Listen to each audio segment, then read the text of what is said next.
Welcome back, everyone. Update 4.40 is going to go live in the next day or two, and verse off the Grim, we have new information about this Fragment Fusion starting on Friday. We have 4 other champions being added to the game as well, but since this is a Fragment Fusion, they've got nothing to do with him.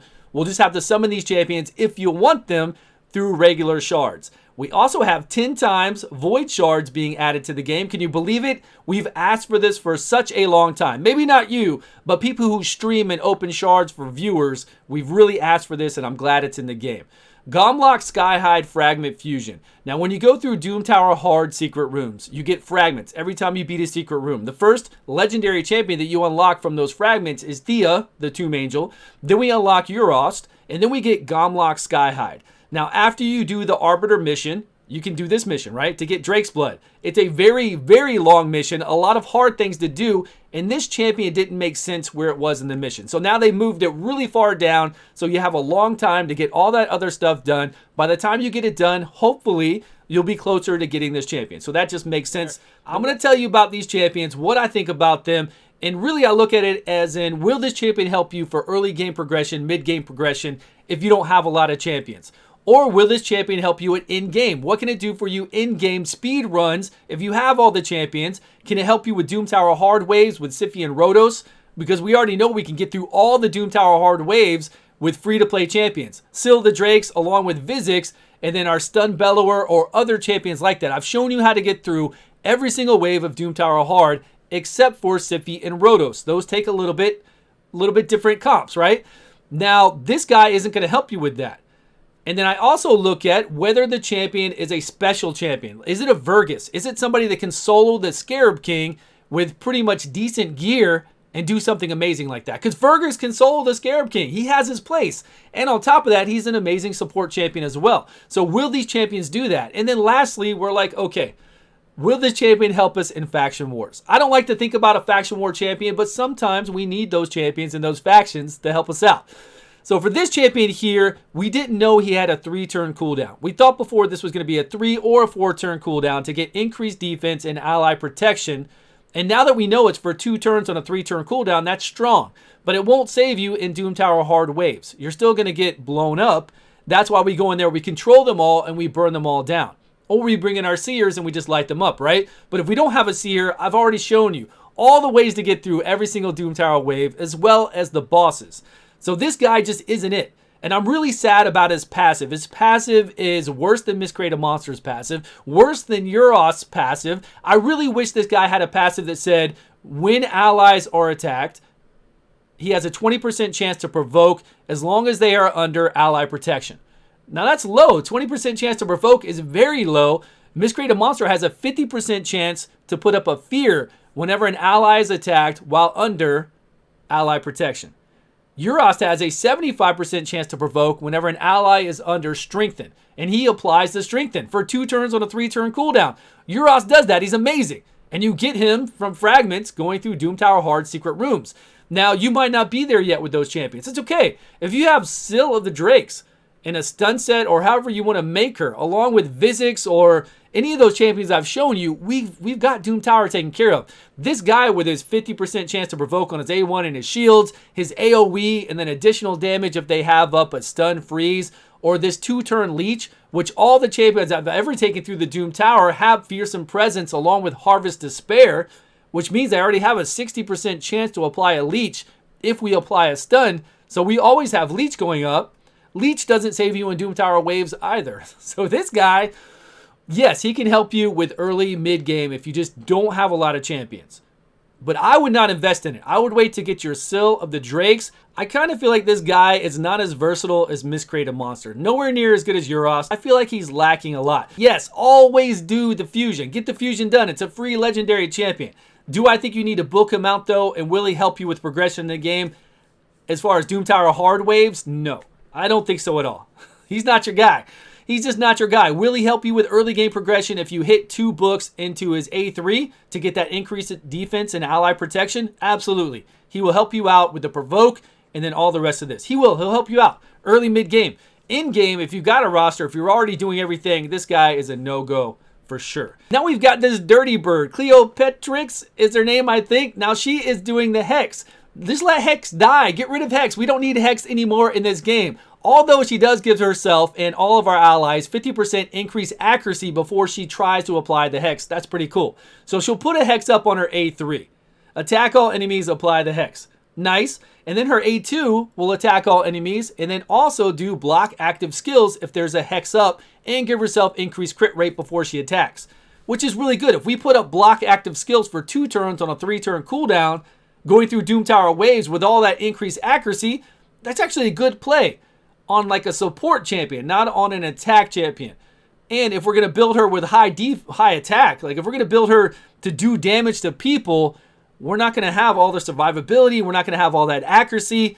And yeah, she's trying to make up for some of that accuracy, but it's still not enough, right? We're still going to need decent accuracy. An accuracy banner will do, and then we can get some damage. Okay, it might work out. It might work out for Doom Tower hard waves, but it's not going to work out for arena. You're not going to come in there in arena with your 500 accuracy, get 50% additional up to 750 then, and then put up that Hex on the enemy, come back around again, and then block out all their skills. And then she has this counterattack, which is kind of gimmicky as well. This counterattack's not going to be good for an unkillable comp. It's not going to be good for if people are dead.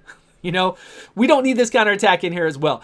I think this champion is going to be all right for a Doom Tower waves, but we've already got ways to take care of that.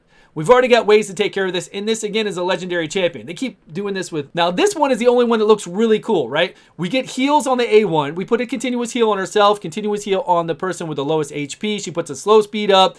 Then we get remove 1 random debuff on all allies at the start of each turn. Now, I went back and I read through Siphi's passive. I went and I read through Doom Priest's passive. Everybody's passive out there to try to see if this was going to be at the start of her turn. Because I don't think it's going to be at the start of every ally's turn. That's going to kind of be broken, or it would kind of be amazing, but I don't think it's going to happen. We remove 2 random buffs if they're under continuous heals, which she does do here. Then we attack one enemy. We get a chance to apply decrease attack and block buffs, but then right after that, we're going to take 2 random debuffs and spread them out. So which 2 random? It's very random, right? Which 2 debuffs are we doing the decrease attack and the blocked buffs that I just put up? Or are we going to do the decreased defense that I had up before that? Or the poisons or the burns? I mean, how are we going to get to spread? I think if she had no debuffs applied and then she was going to spread 2 random, that would be better. Then we could try to, if that's the way it works. Now, I'm not on the test server to test this out, but I'm assuming she's going to apply decreased attack, block buffs, and then she's going to take 2 random debuffs and spread it. Now, if it wasn't that if she didn't apply these 2 debuffs, we could try to work things out to put a burn up, spread that, bombs up, spread those. We could actually plan on doing something, but since it's going to be too random, her doing that, we can't do it. Places increased defense and speed 2 turns on a 3-turn cooldown. That's strong. And she's got the increased accuracy of 70. Not a bad support champion. Then we've got this guy right here, Grave Dirt. Grave Dirt is dirt. We don't need this epic Knights Revenant champion. Provoke on the A1. We get this heal reduction AoE. We've got shields on all our allies, but it's based off of our max HP. I thought when I first read him on stream, I was like, man, this guy's awesome. 30% of his max HP on our whole entire team for 2 turns on a 3-turn cooldown. I love those. And a strengthened 15% less damage. I was like, yeah, let's do this. This guy's amazing. But he does it off of our max HP. So if you have a fragile champion on your team, your DPS or nukers, all that, they're going to have a really low shield, which isn't going to help them out much at all. The strengthen is cool, but then he's got a real gimmicky fear here. He's immune to fear and true fear, which is amazing, right? To have immunity to something is always great. But then when an ally drops below 50%, and then if the allies get killed, he has a chance to apply a fear. Only a chance. So I don't like this guy. I don't think you need to book him. I don't think you need to play him at all. I'm really not enjoying that one. Video Mage. This guy better spit poisons out of his mouth, right? He's a snake. He's going to do some poisons. I want to see him spit. So his A1 attacks 2 times. We get a chance to lower their max HP by damage done if they're under heal reduction. He also can instantly activate 2 poisons. He does apply poisons on the A3, attack all enemies, place a heal reduction, and then also 2 poisons. And then people under heal reduction take 15% less damage. 15% less damage. I love abilities like that. But this guy's not worth it. This guy's not worth bringing that in here. He's support, so I'm assuming he's going to have high HP, high defense. He's not going to do a lot of damage anyways. I think that's why his target's max HP, 75% of the damage inflicted. It's much higher. And then to get a heal reduction, what do we need that? We don't need this guy for Fire Knight. He doesn't even hit enough times. We need more champions that can hit more.